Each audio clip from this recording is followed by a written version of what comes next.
दिसतो कैचा स्पर्श होत पाखराचा वाट चालता सख्याची होई नाद पैंजणांचा प्रीत उंबऱ्या पलाड शोधते खुणा सुखाच्या गुंजते बासरी अंतरी ओल्या प्रेमसरी रास रंगात भिजते अनुक्षणते केशरी राधा बावरी बावरी राधा बावरी राधा बावरी बावरी राधा ही बावरी राधा बावरी बावरी राधा बावरी राधा बावरी बावरी राधा ही बावरी राधा.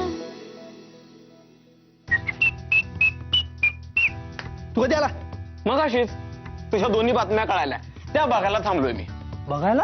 हा अरे मगाशी राधानं तुझं एवढं कौतुक केलं तू म्हणलं चला आता ती तुझ्यासाठी आरतीचं ताट घेऊन येईल आणि तुझी आरती काढेल. मग आता हा नयन रम्य सोहळा बघूनच जावा. आहेच माझा नवरा शहाणा आणि कष्टाळू. ओ हो, एक शब्द राहिला, हुशार. ओ ग हुशार सुद्धा सोनू माझा. बस तुझे पाठ चेपते. क्या बात है. अगे याची पाठ वगैरे चेपून काय देतेस? हे ना काय मालगाडी ओढली अशी. रे, राहू दे रे, कष्ट ते शेवटी कष्टच. आणि आज त्याचा पहिला दिवस होता. आलेच, एक मिनिट थांब. आता काय? तरी स्पेशल दिसतंय. यस. दुधी हलवा. क्या बात है. पाटील काकूंनी शिकवला. तू घरात तू एक काम कर घरात. तू एखादा कुकरी क्लास जॉईन कर. मला अर्धा कुकरी क्लास घे, नाहीतर ना एखाद्या कुकरी शो मध्ये पार्टिसिपेट. चेष्टा. और चेष्टा नाही यार, खरंच बोलतोय. आय मीन तू गेल्या काही दिवसात जाम एक्सपर्ट झालेस यार कुकिंग मध्ये. अमेझिंग यार. ग्रेट. वा वा. सौरभ, तुमच्या दोघांचं प्रेमानं पोट भरलं असेल कदाचित. आणि जर का भरलं असेल तर ते नाही आधी माझ्या पैलवानाला मग बाकी सगळ्यांना.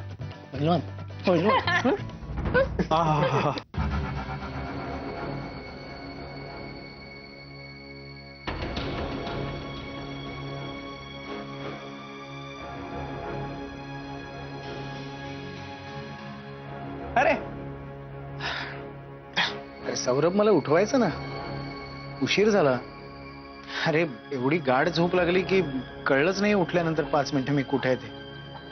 पण उशीर झाला रे, सीमा वहिनी वाट बघत असेल.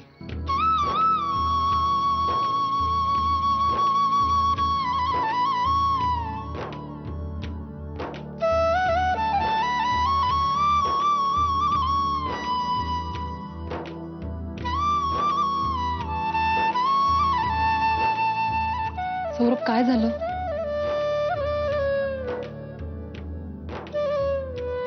काही नाही, सीमा वहिनीची आठवण झाली. आज तिला नमस्कार करायला जायला पाहिजे होतं. खूप आनंद झाला असता तिला. तसं यश जिजूंना मी कळवलंच आहे. तिच्यापर्यंत बातमी पोचलीच असेल.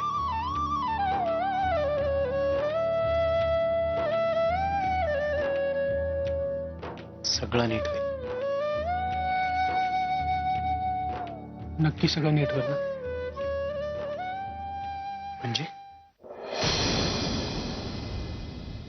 म्हणजे रस्त्यात आता मला सदानंद कुबेर नावाचा एक माणूस भेटला होता. सदानंद कुबेर?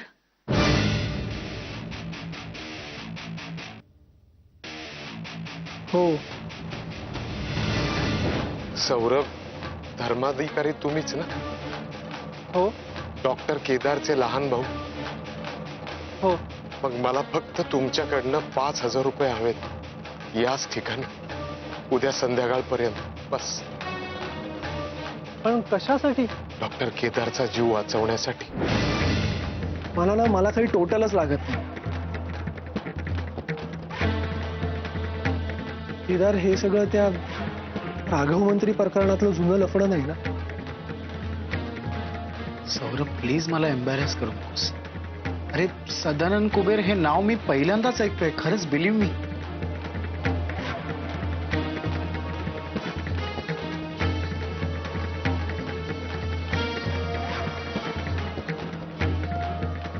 Kedar, it's okay.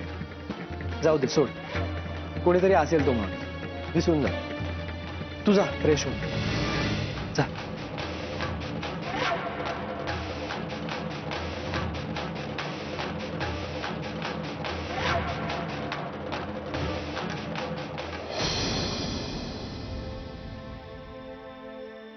ते रंजू, केदार कुठे आहे ग?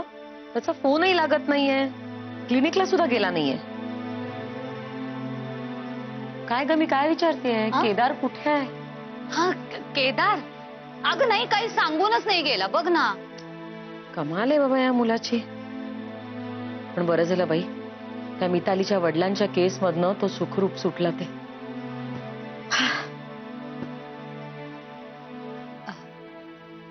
सीमा, नाही म्हणजे यश सांगत होता मला. काय ग? सौरभ आहे ना, तो राधाच्या खारच्या फ्लॅटवर राहतोय म्हणे, आणि घरातली अगं सगळी कामं करतो.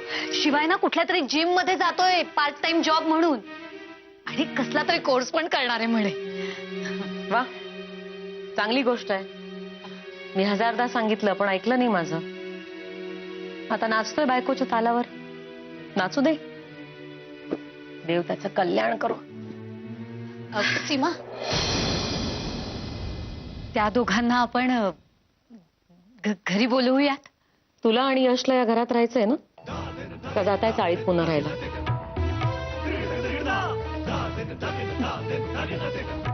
घर आमचं आणि दादागिरी हिची.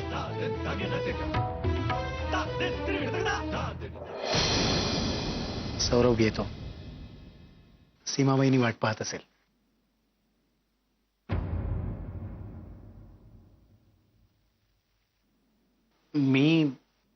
मी असा अधूनमधून तुमच्याकडे आलो तर चालेल ना तुम्हाला?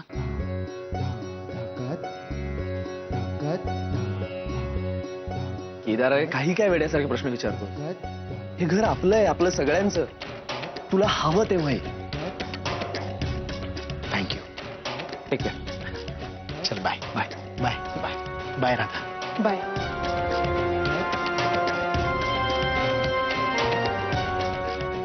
हे सौर्या, चल ना पिक्चरला जाऊयात. इकडे. न्यूली मॅरिड कपलला काही प्रायव्हसी नावाची गोष्ट असते, हे तुझ्या गावी आहे? नाही ना, मग ते शिकायची वेळ आली आता. तेव्हा जा आणि जरा पोरी पटव जा.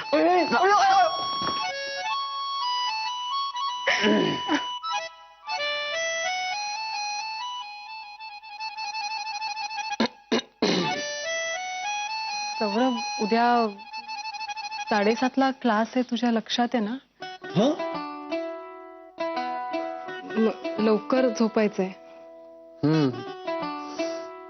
बरं, तुझ्या हॉस्पिटलचं काय? जायचंय मला 2-3 तास. अच्छा. तू दमला नसशील तर येतोस का? हो, एक काम करतो, तू पुढे हो, मी फ्रेश होऊन पटकन येतो तुला पिकअप करायला. ओके. बर, रात्रीच्या जेवणाचं काय? अर्ध केलंय, अर्ध करायचंय. ओके. आपण एक काम करू ना, आपण एक बाई ठेवू ना स्वयंपाकाला, म्हणजे तुला दगदग नको ना. नाही, मला आता आवडतंय, आणि जेव्हा दगदग वाढेल तेव्हा बघू. आता आय एम एन्जॉयिंग. ओके. आता निघू मी? नाही. सौरभ. नाही, नको. सौरभ, निघू दे, अरे उशीर होतो. नाही, नको. सौरभ.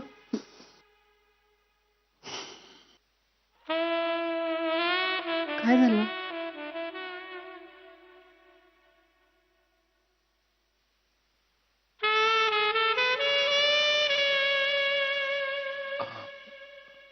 राधा, राधा, केसर आणि केदार आपल्या घरी येतात ते तुला आवडतं का? नाही, नसेल आवडत तर मी त्यांना सांगेन नका येऊ म्हणून. वेडा आहेस का? मला काही प्रॉब्लेम नाही. आणि आता तर केदारचं लग्न होतंय, आणि केसरच्या बाबतीत माझा तुझ्यावर पूर्ण विश्वास आहे.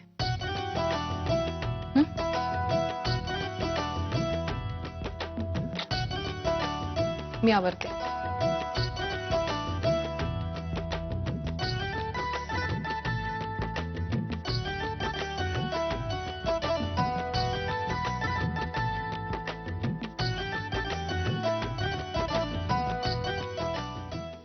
बसा.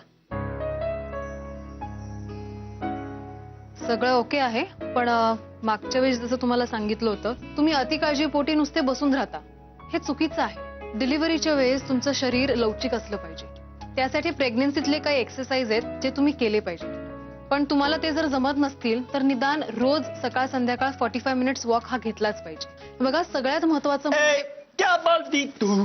सौरभ, सौरभ, तुला आज कोणी पाठवलं? बाहेर जाऊन बस. पेशंट हे दिसत नाही का तुला? पण हे हॉस्पिटल आहे, घर नाही. बस तिकडे, मी बोलवते तुला. जा.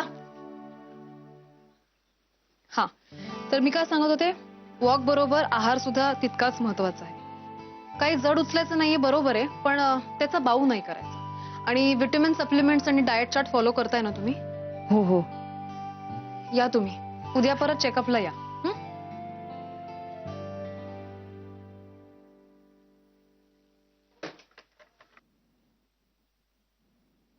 हा, सौरभला आत पाठवा.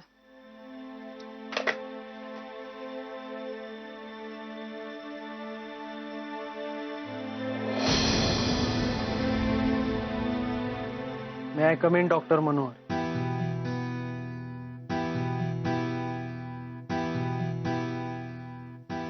डॉक्टर मनोहर ने, डॉक्टर राधा सौरभ, धर्माधिकारी.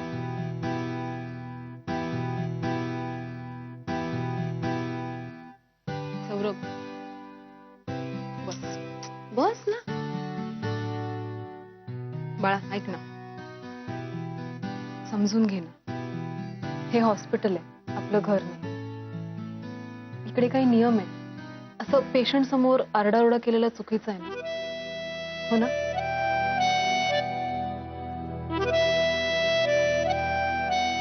एनिवे, तुला डॉक्टर मनोहरांना भेटायचंय ना? नाही. मग कोणाला भेटायचंय? दोन्ही राधांना. एक डॉक्टर राधा मनोहर आणि दुसरी डॉक्टर राधा सौरभ, धर्माधिकारी.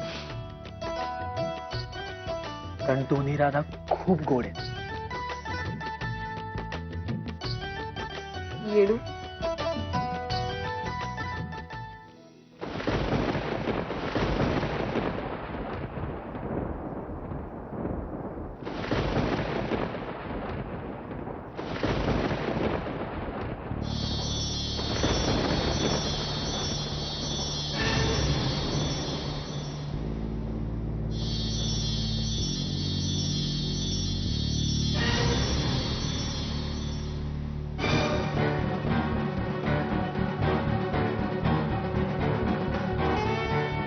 नजर चुकवू नकोस. मी आरपार बघतो तुला, आरपार. बोल, आणखी किती गुन्हे करणार आहेस तू? तुझ्या प्रत्येक पापाचं खापर माझ्यावर फोडत आलास. माझ्यामुळं घडतंय असं बोललास. पण तुझी आई तर तुझ्यावरती जीवापाड प्रेम करत होते ना रे. तिची शपथ घेऊन सांग. बोल, मितालीच्या वडिलांचा ऍक्सिडेंट तूच घडवून आणलास ना?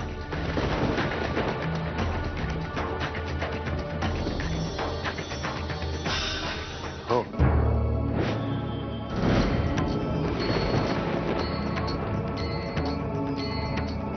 वाटलंच होतं मला, वाटलंच होतं की तू या थराला जाणार.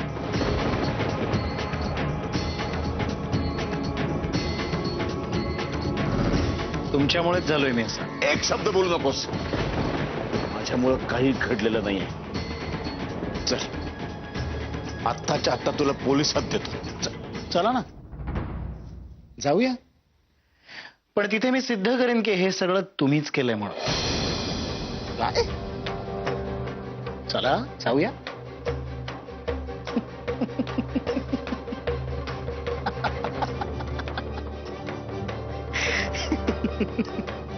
असं कसा रे निपजलास तू केदार?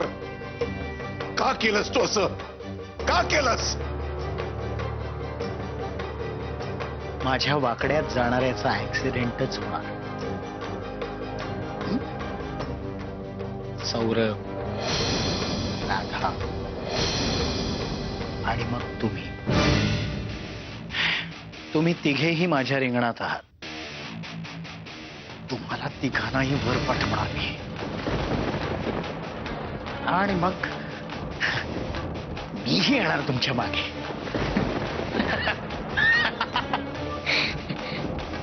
मस्त ना, सरळ आहे एकदम.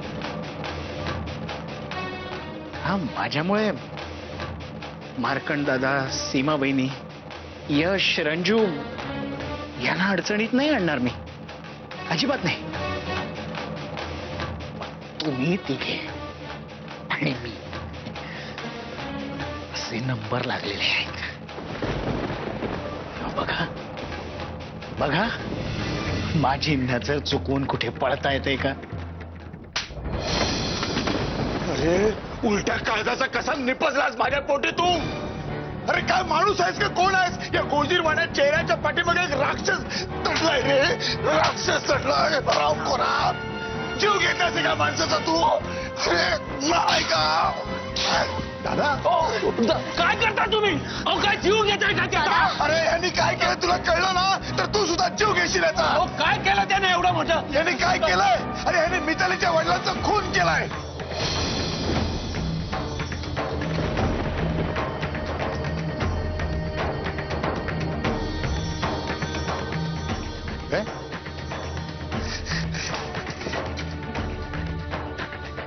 काय काय सांगतायत दादा?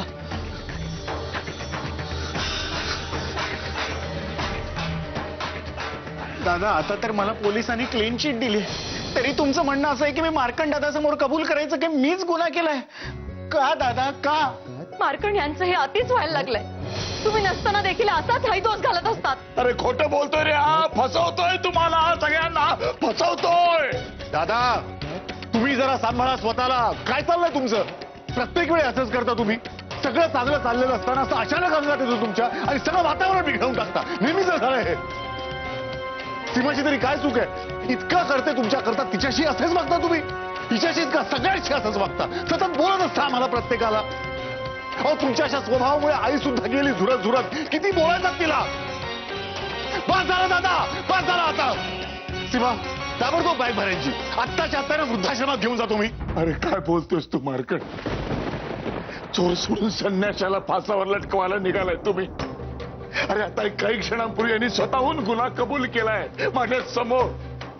आणि तुमच्या समोर आता या गोंड चेहऱ्याने हा निरागस असल्याचं दाखवतोय रे. या चेहऱ्यावर जाऊ नका रे बाबांनो, माझ्या शब्दावर विश्वास ठेवा.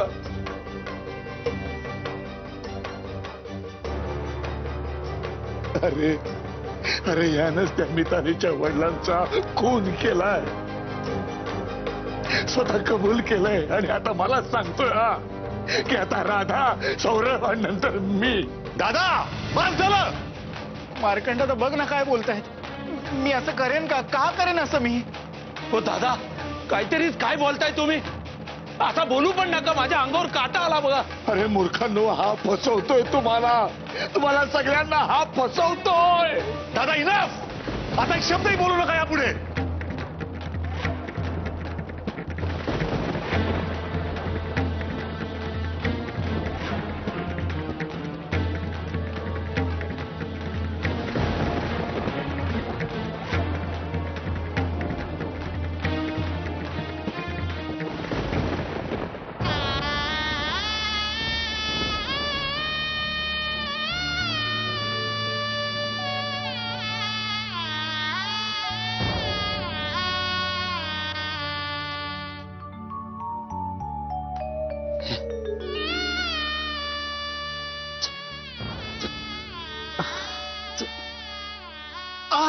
सांभाळ.